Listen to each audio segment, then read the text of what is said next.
Welcome to Data Science using Python. This video here, we're going to look specifically at grouped analyses or group summaries of things. So we're not really analyzing anything in terms of like a t-test or anything, but how do I get group summaries from my data?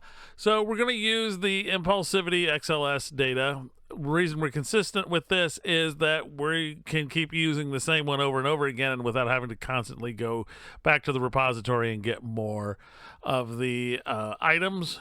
But you can go to the repository and get the data so you can follow along. I've just read everything in, and I used the head statement so that we could look at the data, and you can see here what is in the data. So we have subject, treatment, gender, age, p-test, imp1, imp2, imp3, imp4, imp5.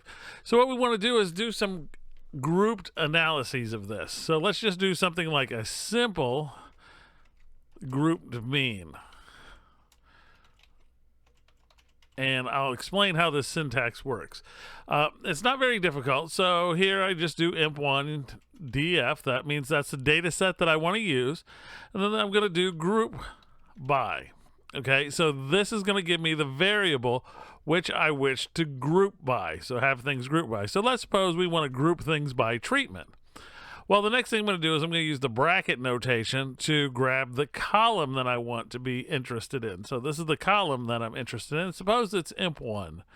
And then after the brackets, I can use mean, open parentheses, close parentheses. And this is what the code looks like. So when you do this, just remember what you're grouping by, then the variable that you're interested in, and then the summary that you're interested in. So if I were to take this entire item here and run it, we see that I get treatment, CLN, and here are the means of those. So it gives me exactly what I want, which were the means grouped by each of the treatments. So I don't have to individually pull them out. Okay, you can take this a little bit farther, and you can, let's do another simple grouped median. And we'll just change things up just a little bit. Imp1, data frame, grouped by. And this time let's do gender. We're going to do exactly the same variable. Imp1, and we're going to do the median. And we'll see what happens here. So I can do this as well, run this, and it spits out each of the medians for female and male, and they're going to come out in alphabetical order whether you like it or not. All right, so what if we want to double group? So here we've got some information that we would like to do on two variables, okay? Now, like before, we can do this, but we're going to have to put things in brackets. So I want to do by gender, and then I want to do by treatment.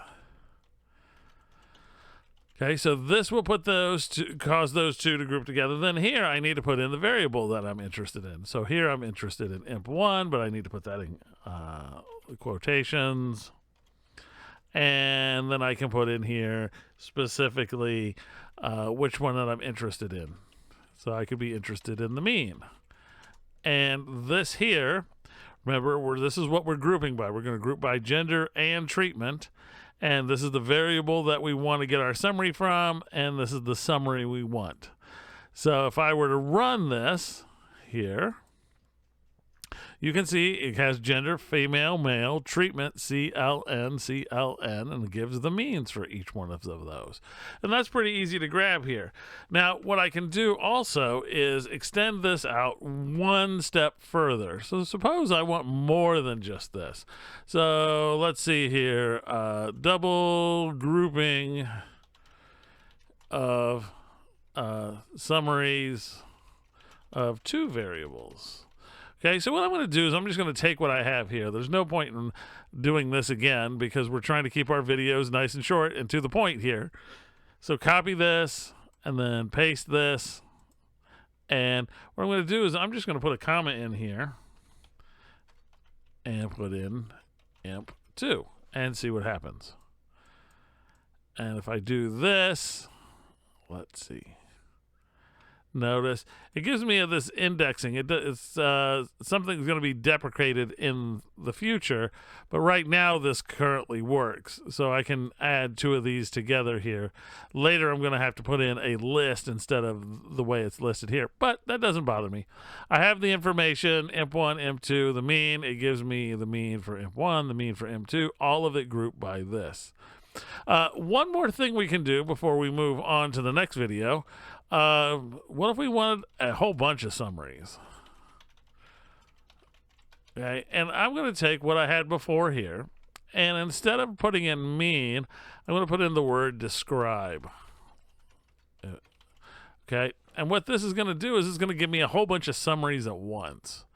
Okay, and you can quickly see these summaries and easily see these summaries.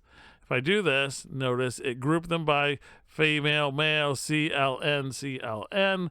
That gives me the count, how many of them there were, the mean, the standard deviation, the minimum, the first quartile, the median, the second quartile, and the maximum. So this is an interesting way to be able to get summaries out of your data. The notation is a little bit, or the syntax is a little bit cryptic, and you have to get used to it, but my guess is you'll be able to do this pretty easily given your own devices. So we're going to move on to the next video where we're going to talk about trying to merge data sets together. So that's what we'll do in the next video, and I will see you there.